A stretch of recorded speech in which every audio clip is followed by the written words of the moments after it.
Eu quero convidá-los a abrir a Bíblia no livro de Mateus 26. E antes de vocês lerem, eu quero fazer uma pergunta que está dentro do contexto do que nós vamos meditar aqui. Como deve ser, como é que você imagina, ou como foi para Jesus conviver com pessoas das mais diferentes. Eu vou usar uma palavra que é bastante incomum no púlpito, mas vou usar: estirpe. Como foi para Jesus viver com pessoas das mais diferentes estirpe? Por exemplo, Judas. Esta é a pergunta que eu quero colocar enquanto a gente vai meditar nesse culto de ceia. Mateus capítulo de número 26 e o versículo de número 26 diz o seguinte: enquanto comiam, Jesus tomou o pão e, abençoando-o, o partiu e deu aos discípulos e disse: tomai e comei, isto é o meu corpo. E tomando o cálice, dando graça, deu-lo, dizendo: bebei dele todos, porque isto é o meu sangue, o sangue do Novo Testamento, que é a nova aliança, novo pacto, que é derramado por muitos para a remissão de pecados. E digo-vos que desde agora não beberei, não tenho S, acrescentei um S a mais aqui, não beberei deste fruto da vide até aquele dia em que o beba de novo convosco no reino de meu Pai. E tendo cantado um hino, saíram para o Monte das Oliveiras. Que Deus nos ajude, digam amém. Eu fiz a pergunta como seria viver com pessoas de diferentes estirpes, por quê? E trouxe a questão de Judas, e aí eu quero que vocês prestem bastante atenção, para que você sinta, reflita e, se possível, crie uma imagem do que é ser um cristão e de como a gente tem que viver o cristianismo. Cristianismo de Cristo, porque tem vários cristianismos.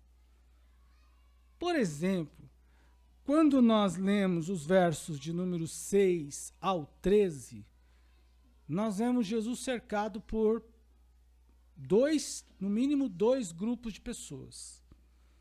Jesus sempre esteve cercado por muitas pessoas. E muitos deles, coração quebrantado, como o caso dessa mulher. Diz o texto que a mulher, Jesus estava em Betânia, jantando ou comendo, num banquete, não sei exatamente, mas ele estava num banquete na casa de uma pessoa, do Simão, o leproso, e entrou uma mulher. Aproximou-se uma mulher com um vaso de alabastro de unguento. E esta mulher derramou aquele unguento, que era algo muito caro, era um perfume caríssimo. Os estudiosos dizem que esta mulher era uma prostituta. E Jesus estava na casa de Simão e ele é classificado ou adjetivado como leproso. Observe, irmãos, havia um doente, o leproso, havia uma mulher, em hipótese, prostituta, mas tinha mais pessoas lá. Quem estava lá? Ora, estava o Judas. E o Judas nem era leproso e nem era prostituto. Observe o calibre de Jesus para transitar no meio de diferentes pessoas. Pessoas com diferentes intenções. Para o leproso, uma alegria receber um rabino em sua casa, já que o rabino, os líderes, nem podiam estar próximo de um leproso. Para a mulher prostituta, era a oportunidade de se encontrar com aquele que poderia libertá-la de todo mal. Eu fiquei pensando nisso e olhando isso aqui. Eu sou um estudioso de alguns assuntos, e até porque aquilo que eu estudei me deu métodos para fazer. Então, estudei também a vida da prostituta.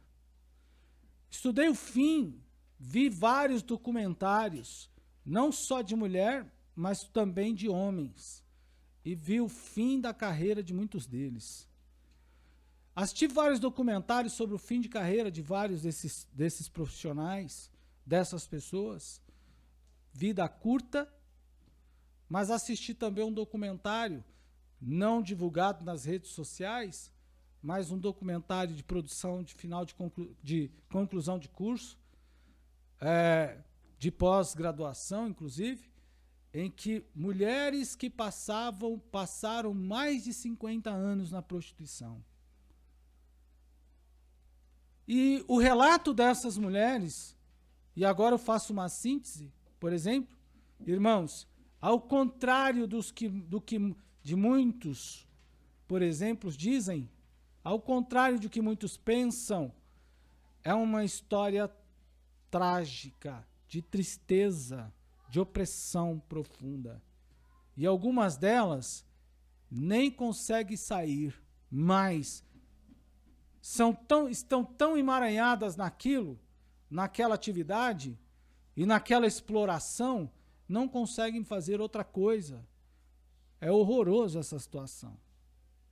E quando você olha uma mulher que diz assim, eu comecei a carreira na prostituição com 14, muitas delas inseridas na adolescência. Muitas dessas mulheres foram inseridas nesse caminho na adolescência. E quando você vê o relato de uma mulher depois de 20 anos, depois de 30, mas assisti documentários também de mulheres novas, que não passam de 3 meses, e depois já não serve mais nem para isso. Porque elas não servem psicologicamente, não servem moralmente, e elas não têm mais nem autoestima. Irmão, é uma escravidão sem fim. É uma coisa terrível. Às vezes a gente passa por alguém numa condição como essa e diz, e até pronuncia palavras pesadas. Mas, em grande parte, essas pessoas são escravizadas, e aqui tem um relato disso. Segundo os estudiosos, essas mulheres, ou nesse caso específico, essa mulher usava o perfume como sedução. E é bem verdade que toda a história bíblica que cria esse conceito, esse cenário de prostituição, as prostitutas têm perfume. Veja que o próprio livro de Apocalipse retrata a imagem de Jezabel, uma mulher prostituta, e ela é toda adornada, ela é toda perfumada. Observe isso, irmão. Estas mulheres, ou no caso esta mulher, segundo os estudiosos, usavam perfume como isca, perfumes que despertam interesse no homem. Ok. Feito isso, o vaso de alabastro carregado por esta mulher era a sua ferramenta de trabalho. Tal como para mim, na minha profissão, eu tenho uma profissão, eu sou um representante comercial, tenho uma outra profissão, que sou um jornalista, e também tenho uma outra função, que é uma atividade pastoral. Não é profissão no Brasil. Se fosse fora do Brasil, seria um profissional, seria um teólogo profissional. Mas no Brasil não é, mas é uma função eclesiástica. Nesse caso, eu tenho ferramentas de trabalho. Como vendedor, eu tenho que ter um equipamento que funciona. E o carro é o meu instrumento de trabalho.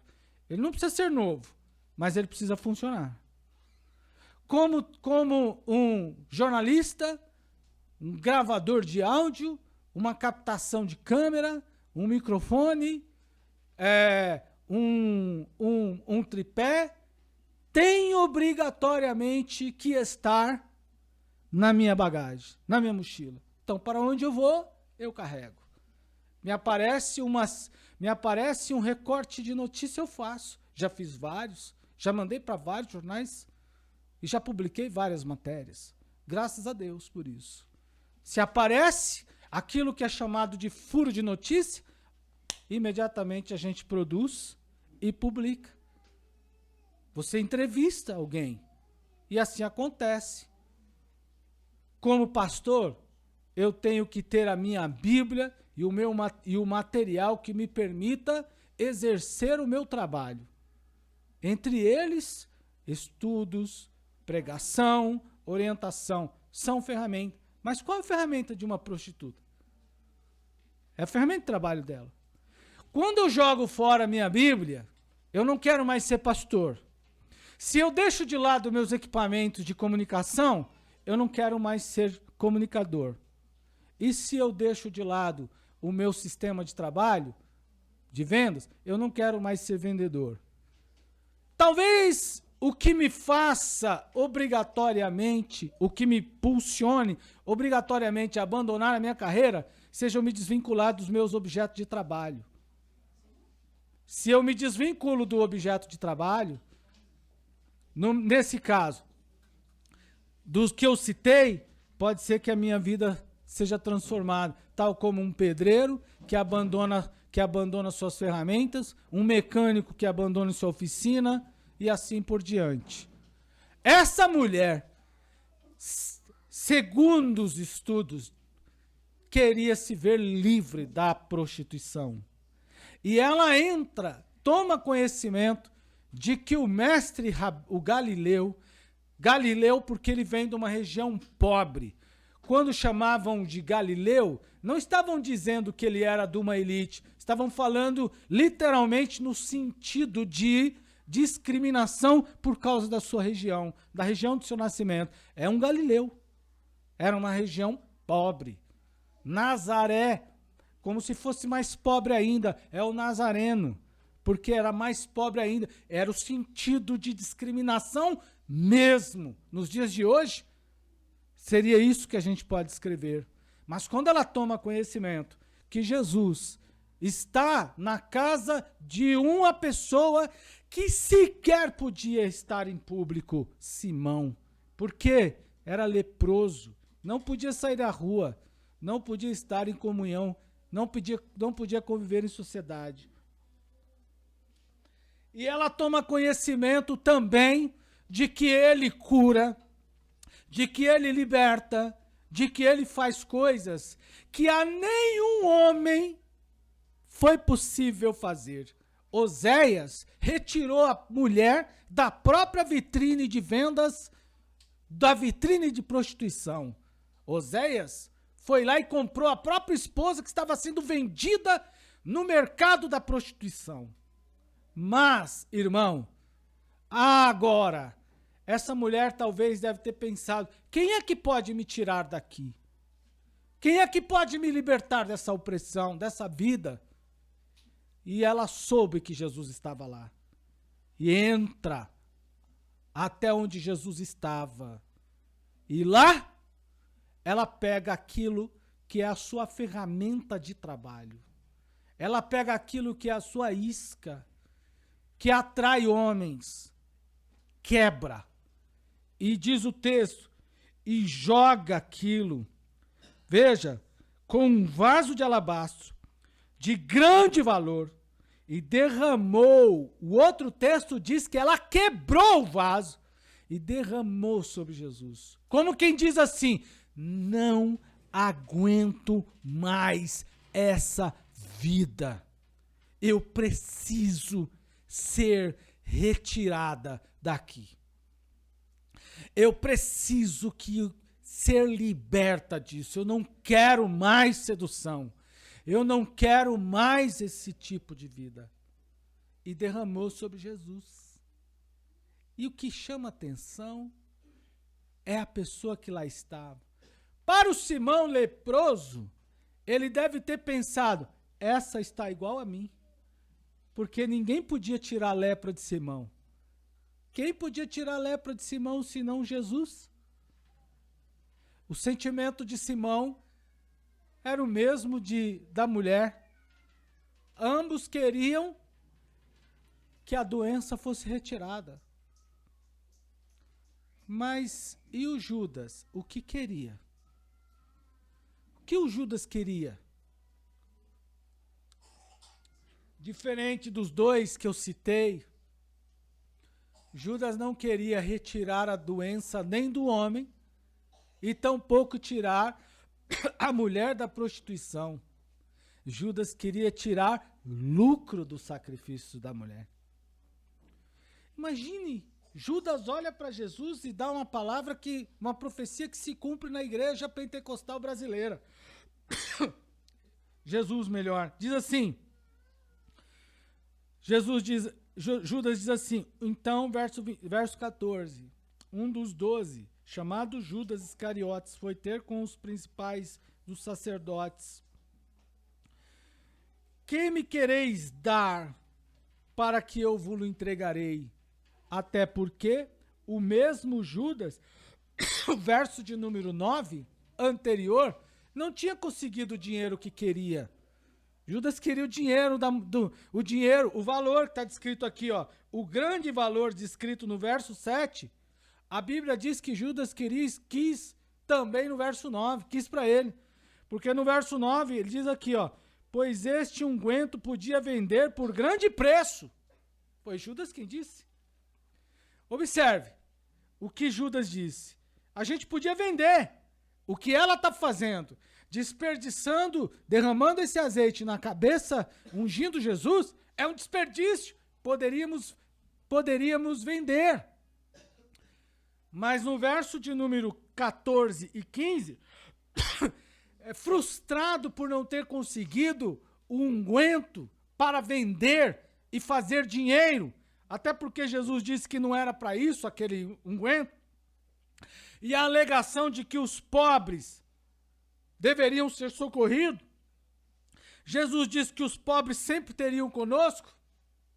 Jesus disse aos discípulos, os pobres sempre vão estar com vocês. Na igreja pentecostal se cumpre essa profecia. A igreja pentecostal atinge a camada mais baixa da sociedade. Graças a Deus por isso. E hoje, numa visita, eu posso testemunhar. Hoje eu fiz uma visita e testemunhei ao irmão da seguinte maneira. Eu estou aqui como membro mais antigo desta igreja. Afinal de contas, fui eu mesmo que comecei esse trabalho na casa de 4 pessoas. Vindo do interior semanalmente para fazer esse culto. Vi o primeiro salão, vi os primeiros irmãos. O primeiro irmão, além das 4 pessoas com quem iniciamos esse trabalho. O primeiro irmão que entrou pela porta da igreja, entrou por volta de umas 5h30, 6 horas da tarde, e eu estava como que o Denis, tocando violão agora. Eu estava com a igreja aberta, num salão da subidinha depois da depressão da João Goulart ali, daquela escola que eu não sei o nome, Cretan, tem aquela depressão e tem a subida. Passa o salão, tem a subidinha, tinha uma casinha de água ali, um negócio que vendia água, subindo a avenida à esquerda. E tinha um salãozinho pequenininho, uma porta pequenininha. Lá estava eu, sentado por volta das 5 da tarde, mais ou menos, com a porta da igreja aberta, esperando alguém daqueles que atenderam ao meu convite para ir ao culto naquela noite. A irmã Cida viria mais tarde. As 4 irmãs viriam também por volta das 7 da noite, mas eu já estava lá. E passou um irmão, um carro, não conheci. Muitos carros passam ali, é uma avenida. De repente, eu só vi que parou na porta da igreja. Parou, desceu um irmão e uma menina. Um homem e uma mulher e uma menina, que era uma jovem. Um homem da minha altura, um pouco mais forte, de corpo físico bom, e se apresentou a mim e também apresentou a filha. Essa é a minha filha. E aí eu fiquei surpreso. Ele falou: nós estávamos indo para a igreja, para uma nossa igreja. Mas, quando passamos aqui, vimos o Senhor assim, sentado como estão os irmãos ali, onde estão os nossos irmãos, com a igreja aberta. E eu já tinha feito uma batida de evangelismo naquele dia. E não pense que eu tinha companhia. Companhias que depois vieram, não estavam na igreja, estavam afastados da igreja. Aí o irmão disse-me assim: quando eu subi, que vi o senhor sentado aí, o Espírito de Deus mandou eu voltar e entrar aqui. E ele disse-me exatamente assim, o irmão disse-me assim: faz muitos anos, foi assim que aconteceu, faz muitos anos que eu peguei a minha carta de mudança em uma igreja de onde saí. Mas o Espírito de Deus, e eu nunca entreguei para ninguém, está mandando eu entregar a minha carta para o senhor aqui, agora. E eu vou dizer o nome dele. Vocês conhecem. Eu estou falando do irmão Gildásio. Quem conheceu o Gildásio? O senhor conheceu. Quem mais? Pai da Madalena. E ele disse-me assim: faz anos que eu procuro uma igreja para congregar, mas Deus disse que é aqui, e me entregou a carta na hora. Fizemos o culto, depois fui até a casa dele. Esse irmão congregou conosco muitos anos, trouxe a família dele inteira, de quem eu batizei vários de seus filhos, batizamos netos, batizamos irmãos e fomos evangelizando, e ele nos ajudou até que foi embora para a Bahia. E depois voltou, recentemente teve um acidente vascular, né? Um AVC, e eu estive lá, fui visitá-lo, ele estava aqui em São Paulo, fui visitá-lo, e ao chegar lá, ele entrou em um estágio de emoção muito grande. Mas, irmão, aquele irmão muito me ajudou. E como eu disse, hoje há um irmão, eu vi os primeiros irmãos chegarem aqui. Reconciliei o pastor Adilson, que estava afastado da igreja. Foi eu que reconciliou o pastor Adilson. Estava afastado da igreja.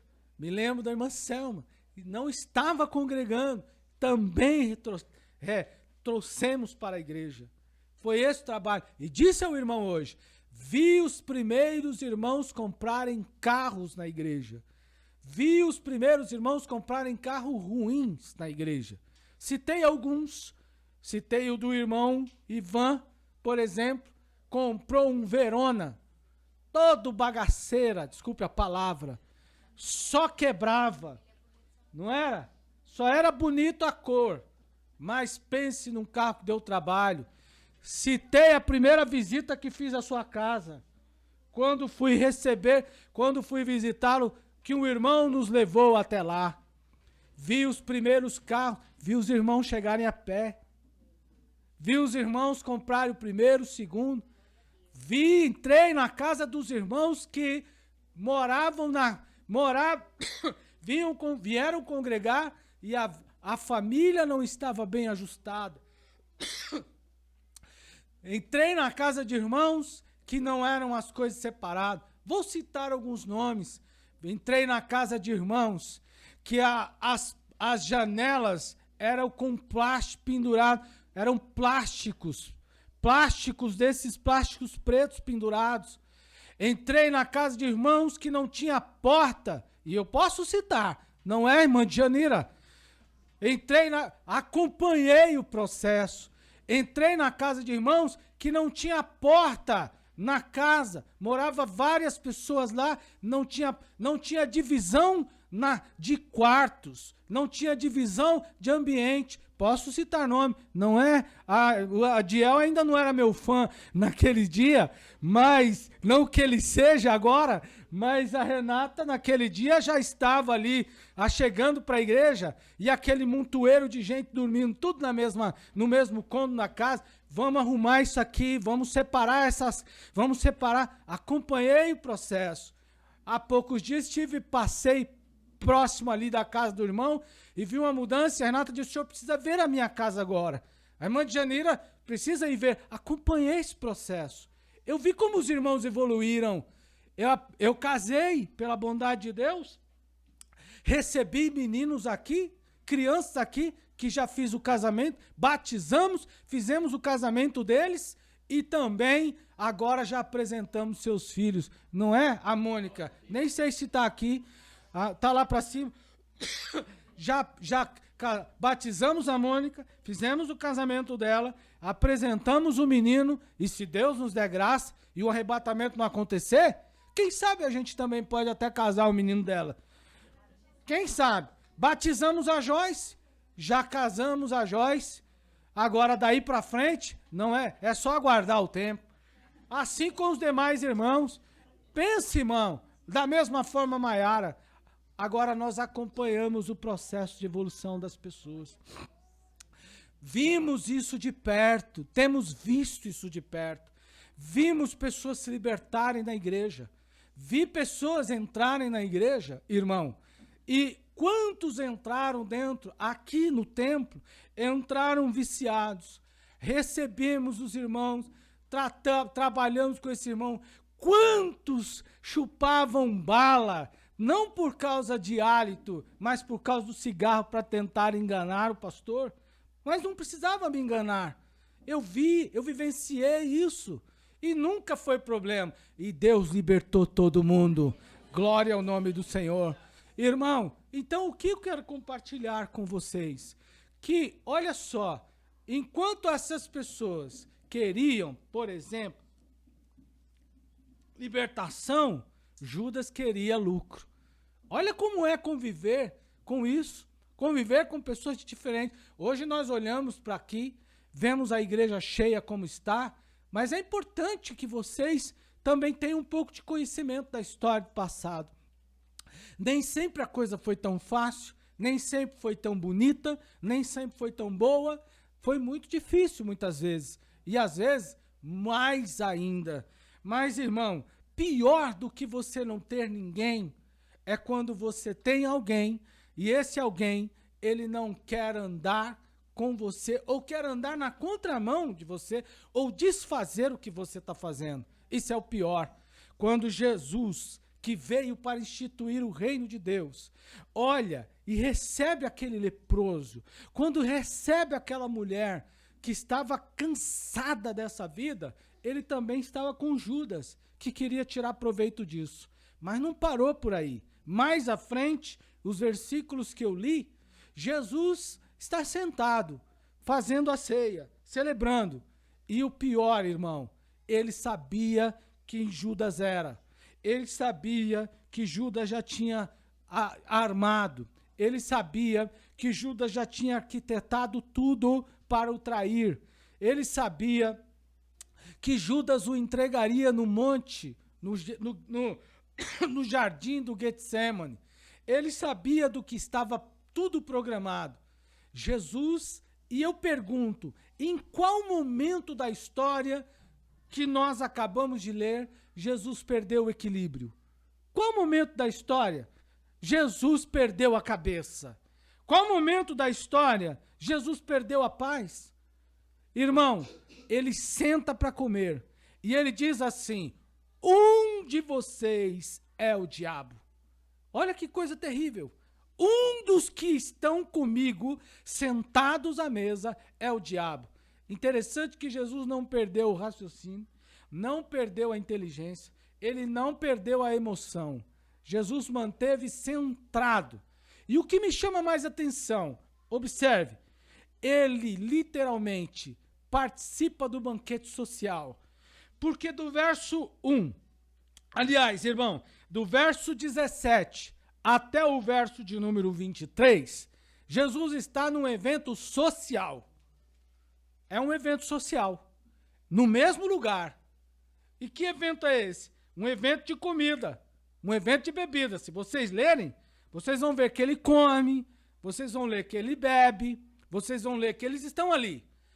No verso de número 26, ele pega o pão e muda a reunião. Do verso 17 ao verso 25, Jesus está com o traidor, Jesus está com o cabo endemoniado, Jesus está com o cara que cavou a cova dele, que deu o caminho, o seguimento à cruz, mas Jesus não perde a cabeça. Jesus não perde a razão. Jesus não perde as emoções. Jesus mantém a reunião. O que você faria? Como você lidaria com uma situação como essa? Como você viveria sentado à mesa, comendo, dividindo? Me passa aí a bisteca. Judeu não comia bisteca, então tem que pegar outra coisa. Me passa a carne aí, por favor. Aí, bisteca é carne, mas depende de qual, né? E quando você fala de bisteca, você pensa de bisteca de porco. Tem aquela outra que eu não sei o nome, que é a chuleta. Então vamos falar de chuleta. Pronto. Porque judeu não come carne de porco. Então me passa a chuleta. Aí o Judas pega a chuleta e dá para Jesus, lambendo o dedo, e diz, essa tá boa, o tempero tá forte. E Jesus pega da mão de Judas a chuleta, irmão, e não fala nada, e não demonstra nada, não diz nada. Olha que equilíbrio, veja que raciocínio, veja que foco ele tinha, um objetivo. Qual era? O verso 26. Era o objetivo de Jesus. Descreve o que o verso 26? A ceia. Ele tinha o alvo na ceia. Ele precisava instituir a ceia do Senhor, que seria não só para aqueles irmãos, mas seria para todos aqueles que viriam depois.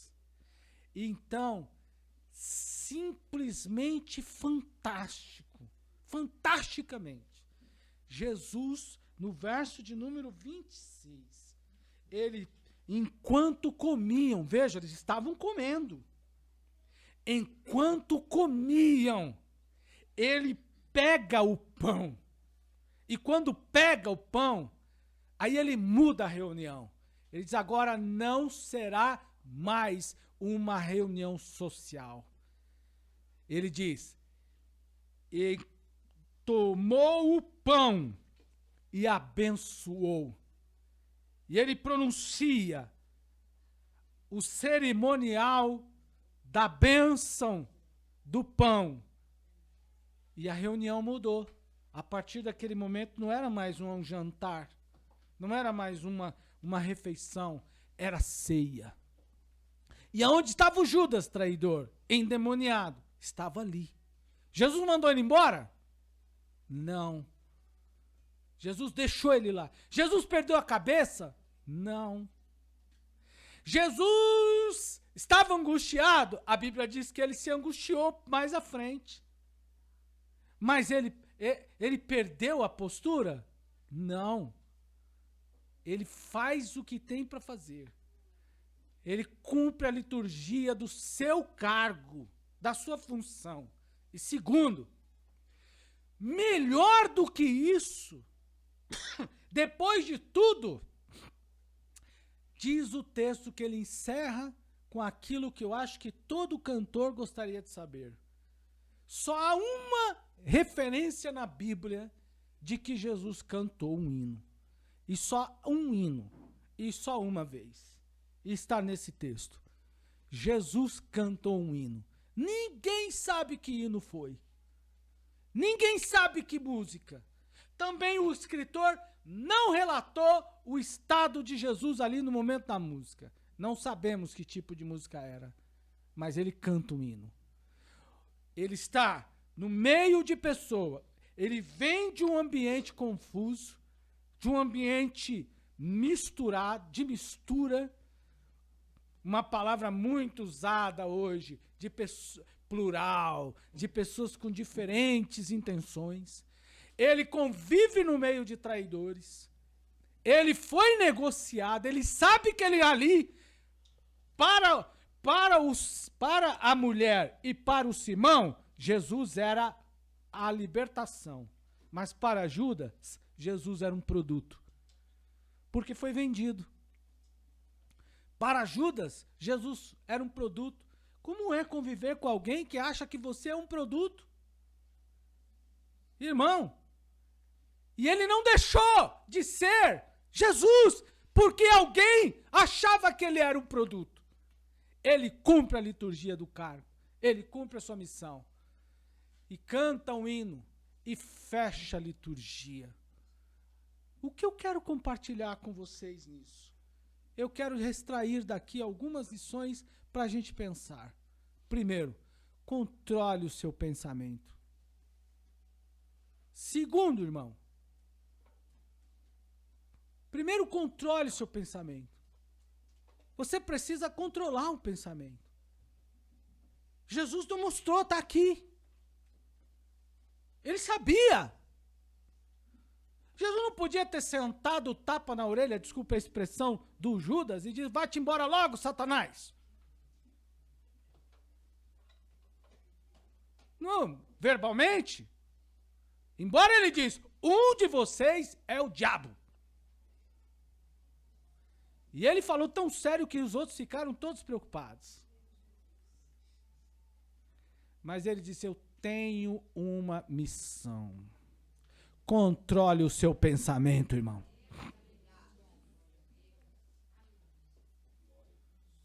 Não perca a sua mente. Não deixe a sua mente fugir. Enquanto as pessoas murmuravam porque ele comia com pecadores. Porque as pessoas murmuravam, diz o texto. Olha lá, uns diziam durante a festa, por que ele come com pecadores? Enquanto uns diziam que ele era desrespeitoso. Enquanto outros diziam que ele não tinha um respeito pela lei. Enquanto outros diziam que ele era um falso profeta. Não importa o que pensam de você.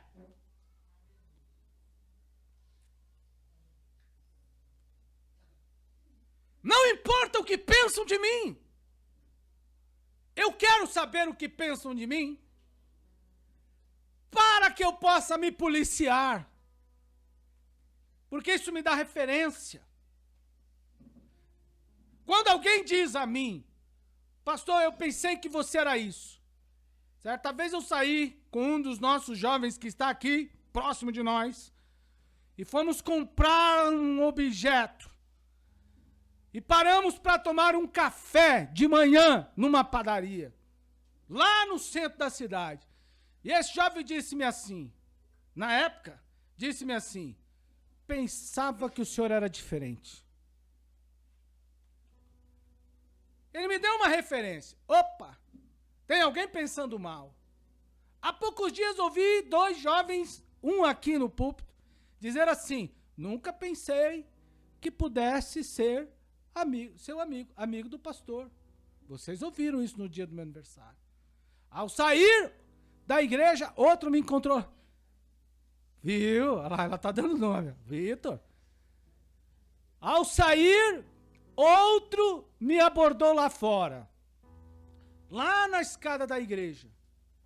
Nossa, eu não imaginava que podia ser amigo do Senhor. Não imaginava isso. Porque a gente sempre viu o pastor de cara fechada. De vez em quando eu tento dar um jeito. Mas eu percebo que o senhor é diferente disso. Ela me deu referência. Todos eles me deram referência. O pastor Laelson Mendonça veio aqui ao púlpito e pregou. Eu encontrava esse pastor lá na convenção de cara feia, e eu sou mesmo cara amarrado. Não consigo ser diferente. Eu até tento. Até tento. Tem gente que é simpático, tem mais bonito, aquela coisa toda, mas, né? E aí ele falou assim, ele tem cara feia, e eu também tenho, vou ver o que dá. Vou dar bom dia e pai do senhor pra ele. E deu, e viramos amigos. Mas eu olhava pro Laelso e falava assim, ô pastorzinho de cara feia. Eu falei isso pra ele, falei, Varão, eu vou devolver, o dia que eu for à sua igreja, se estiver pastoreando, eu vou falar pra sua igreja que você tinha cara feia. Então, irmão, mas ele é meu amigo, pessoal. As pessoas nos dão referência, mas não muda o meu trabalho, não muda o meu jeito de ser, não muda o meu jeito de atuar, não muda a minha posição, não muda a minha convicção. Você pode ser, pode pensar o que quiser, que pensem o que quiser de você. Você sabe por onde você anda, não sabe? Você sabe o que você faz, não sabe? Você sabe como você caminha, não sabe? Pois é essa a minha consciência. Você pode pensar o que quiser ao meu respeito, mas eu sei a quem eu sigo, louvado seja Deus. E é isso que me faz, com toda alegria, pastor, alguém, e eu já disse isso, eu nem gosto quando alguém diz assim pra mim, fulano falou mal disso, nem gosto, porque eu prefiro manter-me na inocência do que olhar para o irmão, porque eu não sou Jesus, e as pessoas pensam que você é Jesus. Fala assim, nossa, como pode o pastor fazer isso? É crente. Como pode Melco fazer isso? Ele é crente. E está escrito por acaso, Melco, tu é Jesus? Não. Alguém disse assim, pensei que o senhor não faria isso. O senhor está enganado. Sou o quarto filho da minha mãe. Por que o senhor está respondendo assim? Porque eu não nasci de virgem. Eu ainda não morri. E se eu morrer, não será de cruz. E mesmo que seja de cruz, eu não conseguirei me auto-ressuscitar ao terceiro dia. Não espere que eu seja Deus. Eu sou homem, pecador, arrependido, que me ajunto com mais um bocado de pecadores arrependidos, que clamam diariamente, tira, Senhor, o pecado de mim, tira o ódio de mim, tira o orgulho, tira a arrogância, não me permita perder o meu pensamento, a minha razão, a minha cabeça. O diabo quer roubar a minha cabeça, a minha inteligência, o pecado quer roubar a minha mente, irmão, a mulher alheia quer roubar a minha mente, a corrupção quer roubar a minha mente, mas eu creio que Paulo disse, e o que Paulo disse, a mente de Cristo está em mim, louvado seja Deus. Quantos creem nisso, diga agora o Senhor, não perca a sua mente.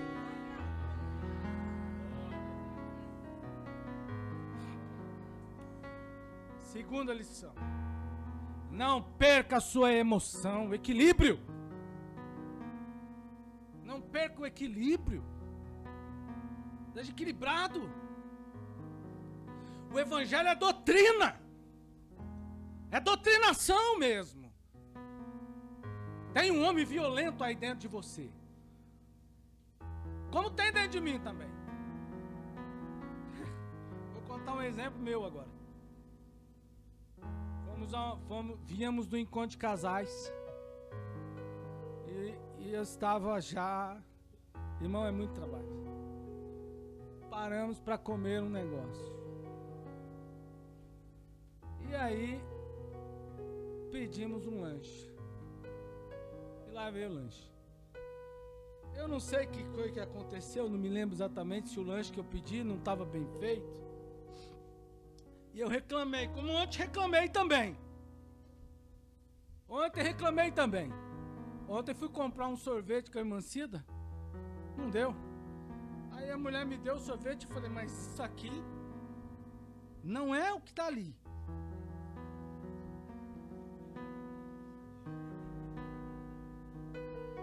Lá em Osasco, quando eu peguei o sorvete do copinho, metade, eu falei, a senhora, por gentileza, faz a coisa direito.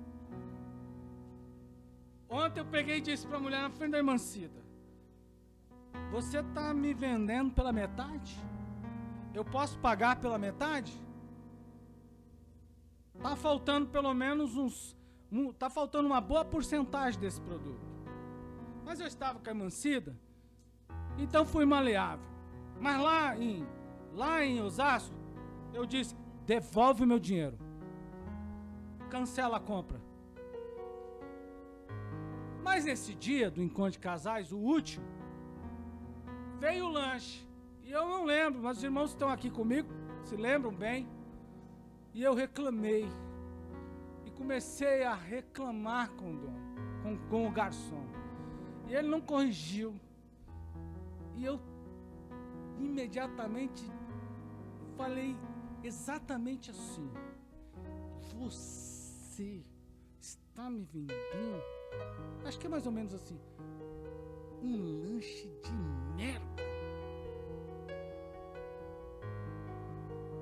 Foi algo, aquilo assombrou os irmãos, eles estão por aqui agora. Aquilo assombrou. Foi assim olhando, o que é isso? Mancida, certa vez, os irmãos, depois eu levei vários dias sofrendo aquilo que vocês chamam de bullying, passando por isso. Vou sair com os irmãos, vou comprar um lanche de merda. Mancida me pediu para esperá-la num ponto da estrada, eu estou esperando. Parou um carrão super lindo, desses grandões, bem grande o carro, muito bonito. Portado, uma caminhonetona tipo veraneio, mas coisa muito grande. O sujeito parou do meu lado, eu estava estacionado, o sujeito parou do meu lado, abriu a porta e falou, se melhorar a coisa zanga, não sei o que ele falou, nem me lembro mais o que foi. Alguma coisa assim, se melhorar a cara zanga, sei lá, se melhorar a coisa zanga. O meu impulso foi imediato. Eu abri o vidro, estava meio aberto. O senhor falou o que comigo? Foi rápido. Tem um sujeito violento dentro de cada um de nós. É verdade, irmão. E eu já testemunhei para vocês. Eu estava fazendo uma cotação. E o sujeito quis me trapacear. Eu fechei o meu equipamento. O irmão... O homem que deu esse piso aqui da igreja. Esse piso foi dado pelo dono dessa loja. E o sujeito me trapaceou a primeira vez, me trapaceou a segunda vez. Eu fechei o meu equipamento de trabalho. E disse assim, fulano, eu volto aqui outro dia. Ele estava fazendo a inauguração da loja. Eu volto aqui outro dia. Ele falou, por que, pastor? Eu falei, porque eu estou perdendo a paciência com esse indivíduo.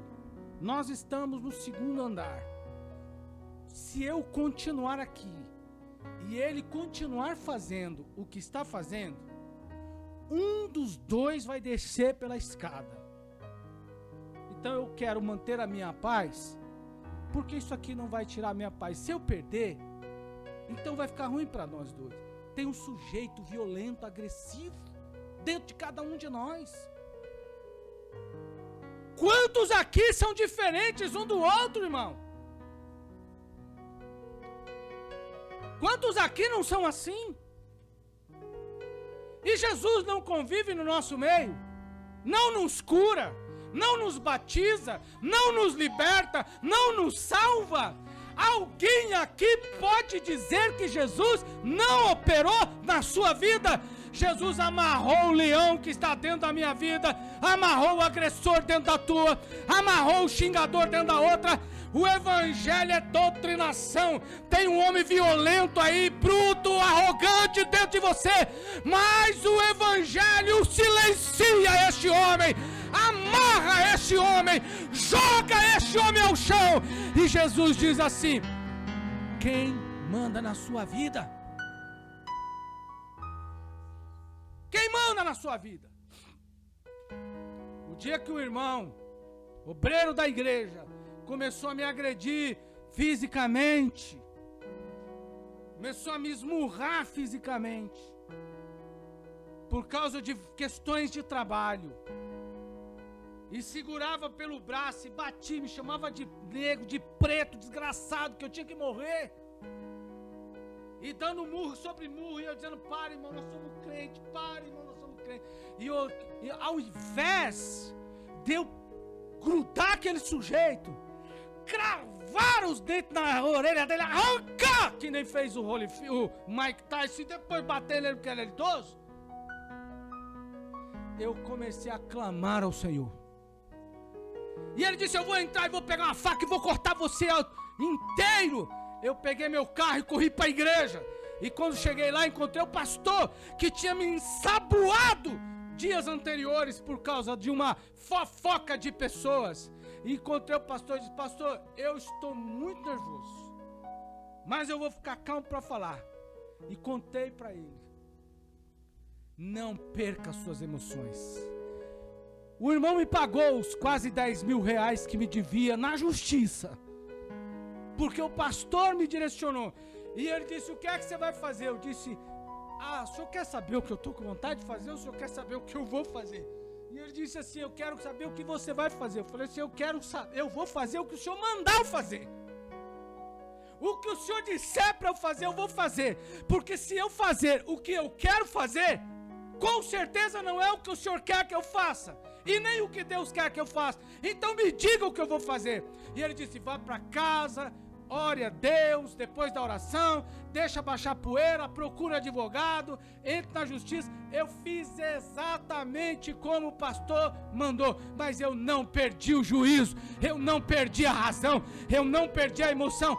Veio vontade de esganar, veio vontade de fazer tudo, mas naquela hora, irmão, o Sansão que tem dentro de mim, dentro de você, o Espírito Santo que doma leão, que doma ser humano violento, domou a mim também, me amarrou, me prendeu e disse, meu filho, você é meu, a tua emoção é minha, o teu juízo é meu, glória ao Senhor.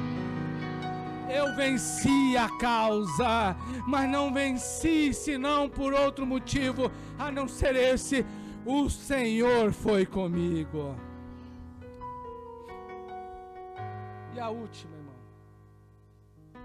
não deixa a sua posição, não deixa a sua posição. O que Jesus tinha para fazer? O que é que Jesus tinha para fazer? Eu já preguei aqui hoje mesmo, já falei o que ele tinha para fazer. Qual era a missão de Jesus?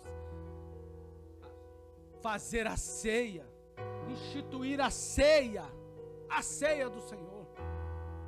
Ele tinha que instituir a ceia, porque hoje nós iríamos falar dela. Quantos de nós passamos por momentos diferentes e variados, mas esses momentos a primeira coisa que a gente faz é abandonar o Senhor, deixar a posição. Provérbios, se eu não me engano, diz assim, se o espírito do governador se levantar contra ti, não deixe o seu lugar. Não sai do lugar não. Eu não vou deixar minha posição. Me lembrei da irmã. Estava fazendo um trabalho aqui na igreja. Ela fazia um trabalho aqui para nós. E aí ela teve um desentendimento, sei lá com quem. Com o esposo, talvez. Por uma questão aí que talvez envolveu as crianças, o pingo de sabedoria. E a irmã pegou o telefone, ligou para a irmã Cida na mesma hora. Ela estava aqui na igreja fazendo a atividade dela. E disse assim para a irmã Cida, mas a senhora arrume outra pessoa para fazer isso, porque eu não vou fazer mais.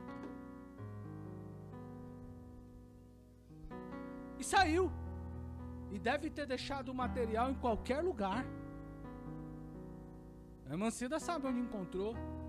A irmã Cida voltou a mim e perguntou, o que eu faço? Eu disse, não pede mais a ela. É a única coisa que a gente pode fazer. Ninguém serve a Deus desse jeito. Deixa a igreja por qualquer coisa. Deixa a igreja por quê? Porque tem o seu problema, deixa a sua atividade. Quem me salvou? Quem morreu por mim? Quem foi à cruz ao meu lugar? Pastor, não estou aguentando essa pressão. Eu sei que é pesado. Você passa por uma, eu passo por outra. Você sofre uma, eu sofro outra. De ordens diferentes, distintas, mas sofremos pressões. Mas por que vou deixar o meu trabalho? Mas eu vou testemunhar. Quantas vezes vocês acham que nessa pandemia, depois da escola dominical, a irmã Cida me perguntou, você não está pensando em deixar o ministério, está?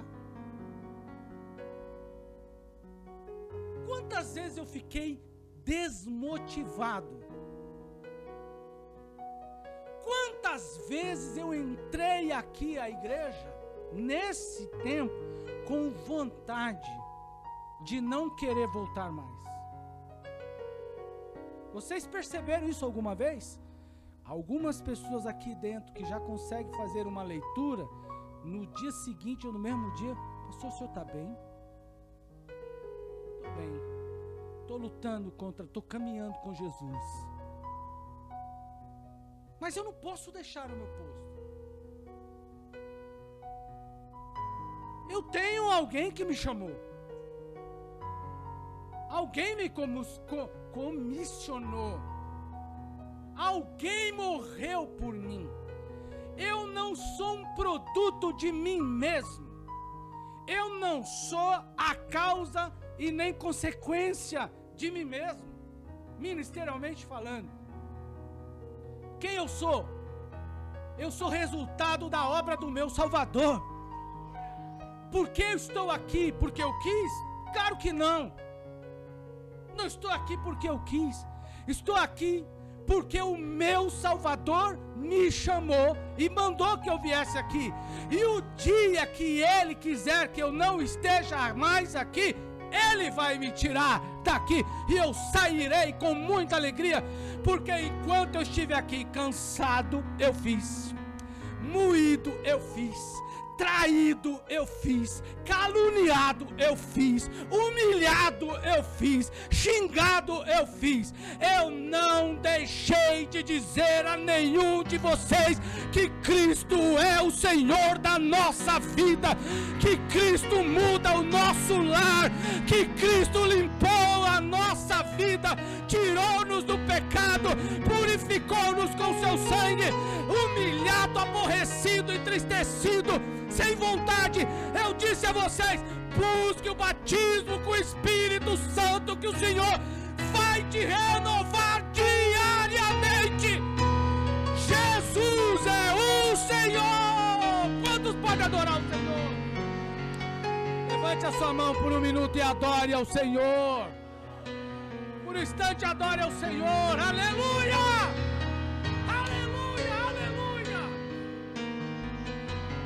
Pode não gostar de mim, não goste. Pode achar que a minha voz é ruim, não ache. Pode pensar o que eu quiser. Ele é baixo, ele é magro, ele é preto. Que nem eu estava no supermercado, ali na farmácia outro dia. Eu estava lá na farmácia outro dia. Não foi a irmã, foi eu que estava lá. Aí a pessoa estava querendo comprar. Vai na igreja, mas não vai na igreja daquele cidadão. Tá vendo aquela igreja que tem ali? Eu não sabia que eu era o pastor da igreja. O cara nem sabia, nem me conhecia. Tá vendo aquela igreja? A gente tava no salão do pastor Flávio ali.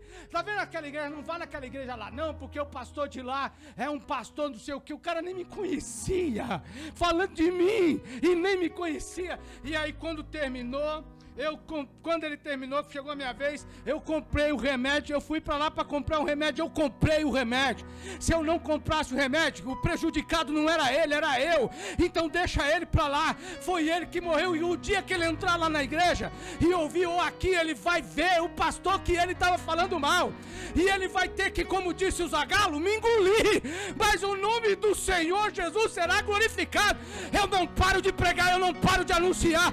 Eu vou dizer até o fim, não deixe o seu lugar. Jesus te ama, busque ao Senhor, entrega-se ao Senhor, confia nele, o mais ele fará. Aleluia, você crê nisso? Diga glória ao Senhor. Mas quantos crentes deixaram o Senhor? Deixa o Senhor, abandonam Deus porque não gosta de A, porque não gosta de B, porque não gosta de C, e por acaso eu estou aqui na igreja para que alguém goste de mim? Por acaso eu venho aqui à igreja para que as pessoas gostem de mim? Eu não posso fazer nada por nenhum de vocês. E quem é que pode fazer por mim? Quem é que pode? De vez em quando aparece um irmão lá em casa, ele fala assim, vamos distrair. Vamos distrair aí um pouquinho, vamos comer alguma coisa, vamos tomar um negócio. E muitas vezes eu vou. Algumas vezes eu não vou. Mas o que é que a pessoa pode fazer por mim? Meu problema não pode resolver. Quantos problemas nós já tivemos e não é possível resolver? Homem nenhum é capaz de resolver o problema que eu tenho, nem o que você tem. E o meu problema não é maior do que o seu e nem o seu pior do que o meu. Talvez o seu problema te cause mais dor agora, mas o meu já causou também mais dor a mim no passado. E por que vou deixar o meu lugar? Quem me salvou? A pergunta que eu faço é para você é essa: quem te salvou? Quem morreu por você, irmão?